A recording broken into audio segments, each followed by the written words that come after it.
समता नागरी सहकारी पतसंस्था मर्यादित उद्घाटन सोहळा मुख्य कार्यालय कोपरगाव 1000 कोटींपेक्षा जास्त ठेवी 40 वर्षांची परंपरा आणि 1 लाखांपेक्षा अधिक सभासदांच्या विश्वासाचं नाव असलेल्या समता पतसंस्थेच्या मनमाड शाखेचा नवीन अत्याधुनिक कार्यालयाचा उद्घाटन सोहळा निमित्त सत्यनारायण महापूजा व अल्पोपहार शुक्रवार दिनांक 3 जुलै 2026 सायंकाळी 5 ते 7 वाजेपर्यंत स्थळ समता पतसंस्था भगतसिंग मैदान समोर रसाळ कॉम्प्लेक्स श्रद्धा हॉस्पिटल शेजारी मनमाड येथे आपली उपस्थिती प्रार्थनीय आहे. नांदगाव तालुक्यातील प्रमुख जिल्हा मार्ग, ग्रामीण मार्ग आणि राज्यमार्गांवरील रस्त्यांची पहिल्याच पावसात दुरवस्था झाली आहे. मोठमोठे खड्डे पडल्याने नागरिकांच्या जीवितास धोका निर्माण झाला असून सार्वजनिक बांधकाम विभागाविरोधात तीव्र संताप व्यक्त होत आहे. संदीप सूर्यवंशी शिवसेना संलग्न प्रहार शेतकरी संघटना यांनी जाहीर निषेध नोंदवत तातडीच्या कारवाईची मागणी केली आहे.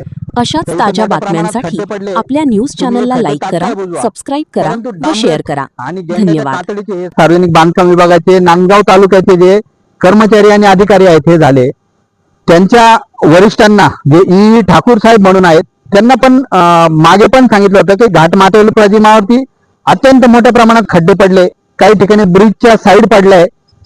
तुमचा एकही कर्मचारी या रस्त्यावर येऊन पाहायला तयार नाही. याच्यामधनं जर अपघात झाले तर याच्या सर्वस्वी जबाबदारी तुमच्या कर्मचाऱ्यांची आणि तुमच्या विभागाची असेल. चांगला रस्ता हा जनतेचा अधिकार आहे, खड्डेमुक्त रस्ता हा जनतेचा अधिकार आहे, परंतु आपल्या विभागाने पूर्णतः लाच सोडली आहे. एकच पाऊस झाला, 1-2 पावसामध्ये तुमच्या जर रस्त्याचे जर हे हाल होत असेल, या गाड्यावाल्यांना मोठी गाडी असो किंवा छोटी गाडी, आता इथं बघा किमान 1 फुटाचा खड्डा आहे.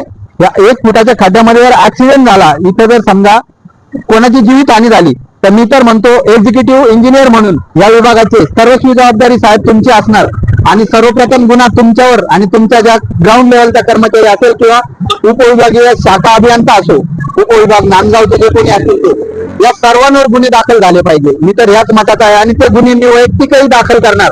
कारण हा जो रस्ता आहे कासारीपासून तर इथं बोलटांपर्यंत किंवा पिनाकेश्वर रस्ता असो, प्रचंड मोठ्या प्रमाणात घाटमाथ्याचे अनेक रस्ते प्रचंड मोठ्या प्रमाणात खड्डे पडले आहेत. तुमच्या डिपार्टमेंटच्या सर्व कर्मचाऱ्यांना अनेक वेळा सांगून झालं, तोंडी सांगून तुम्हाला कोणाच्याही डोक्यात बसत नाही का तुम्ही कोणाची मरण्याची वाट बघताय.